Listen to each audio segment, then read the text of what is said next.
Hey everybody, I am so excited to be here tonight. Tanya Barbie of I Am Still a Rose in spite of it all. Women go through so much from day in, day out. I don't know how we do it, but we do it. I was just at the store um this earlier this morning, and I was noticing my floaters in my eyes. I went on vacation with the kids 2 weeks ago, was at the beach, beautiful scenery, and I just kept slapping my face because I thought I saw spiders. And it's floaters that are inside my eyeballs. Hey, everybody, thank you for joining. Floaters inside my eye. I never heard of such. I did research on it.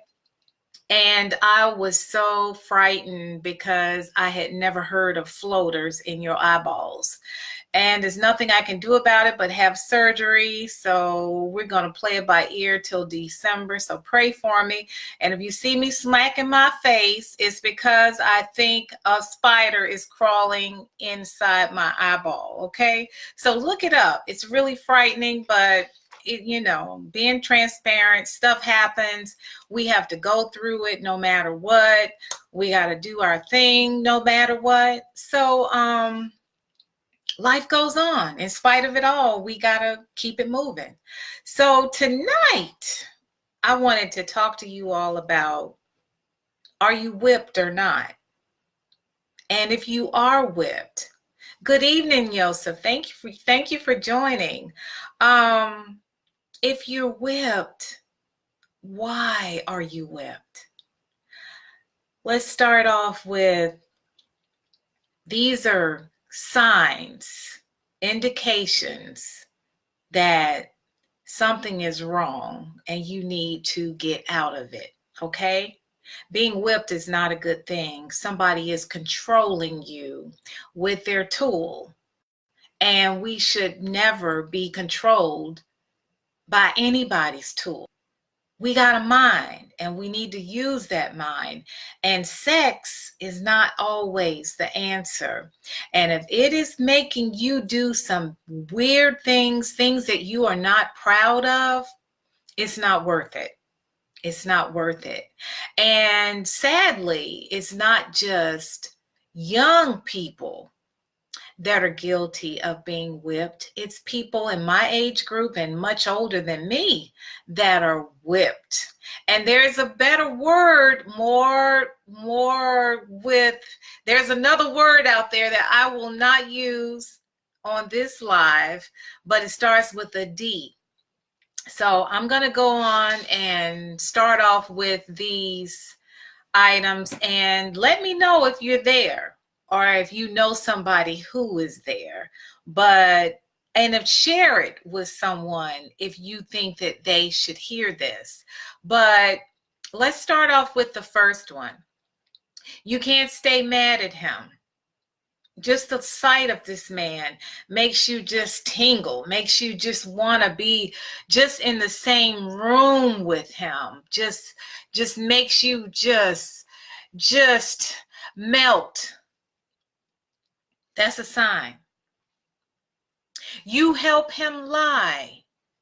I thought you said you were down at your sister's house, and now you're telling me you were at your brother's house. Which one is it? Oh, you're right. I was at my brother's house. That ain't good. You forgive him for all the cheating, no matter what he has done and with whom.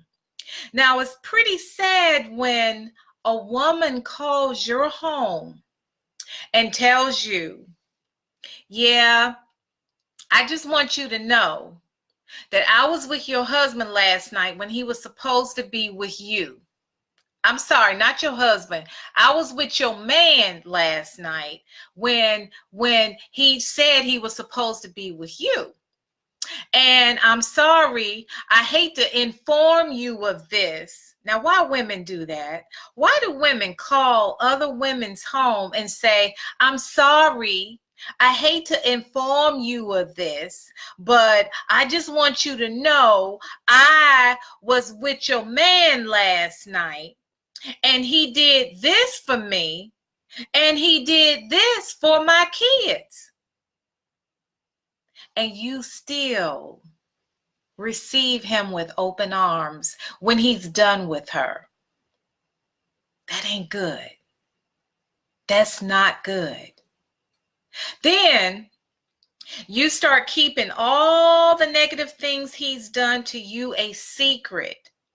You hold them in because you're embarrassed. You don't want to tell your family because you've told them enough and they're already not liking him as it is. So you start keeping this within. You don't share this information with anybody. So you're overloaded with betrayal because you can't talk to anybody. You're too embarrassed. So you don't tell your mom anymore. You don't tell your father if you're blessed enough to have a dad.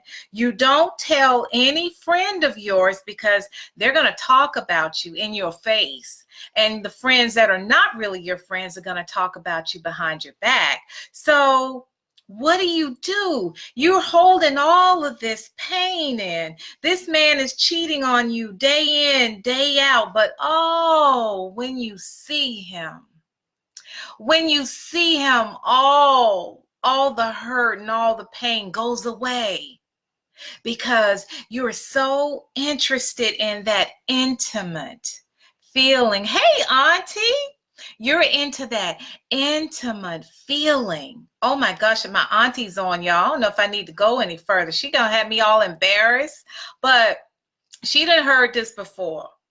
Okay, so you're with this man who you love so much, and you don't understand why you love him so much. He doesn't help put food on the table. He can't help you with your rent or your mortgage. He can't help you put gas in the car. He can't help you take the kid to school and from school. He can't help you buy an outfit, but your doors are open for him, literally and figuratively. Why? Why? Why would you let yourself go through that over and over again for a man that has just whipped you physically? And I don't mean physically with his fist, physically with his sex. Why? And that's all he can give you. And that's all that he gives you. He's bought a new baby to your house, by the way, and it ain't your baby. That means while he was sleeping with you, he was also sleeping with somebody else, and he impregnated her as well as impregnated you, and you guys have siblings walking around that are the same age. Why? So she's forgiven him, you've forgiven him, and then one of you end up having another baby too by this same person. We can't call him a man because he's not in a position to take care of his children, but he is in a position to swing it left and right. And each one of you are having open arms for this gentleman that ain't a gentleman, but he knows what to say to you. He knows how to say it to you, and he knows how to get with you physically day in and day out. And your mind is totally out of it because your body is saying yes. But your mind knows it's not the best thing to do. And you know you can do so much better than this man. And the good guy comes around, you can't even focus on him because he's not trying to have sex with you. He's not trying to disrespect you, but he is interested in loving you. But no, you don't want him. You want the man who's whipping it all kinds of ways, got you all discombobulated. All you know is you got to have the sex. You gotta have the sex. My cousin says HIV is real. Yes, it is. Joseph says you're presenting one of the 13 signs of a no good man. Yes, Joseph. But at some point, women have to be accountable for these no good men. We are helping no good men remain no good men. We're not putting our foot down. We're not saying enough is enough. We're not keeping our standards here. We have lowered our standards for this man who is swinging it left and right, who has no regard for family, no regard for loving someone, no regard for taking care of his children, no regard for anything but sexing them up. Why are we doing that? When is it ever going to be enough?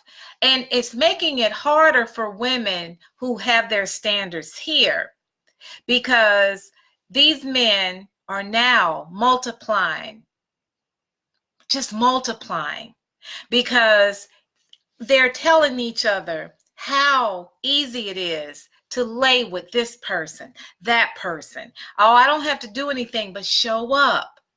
She loves me the way I am. I ain't got nothing to bring to her. And she loves me just as I am.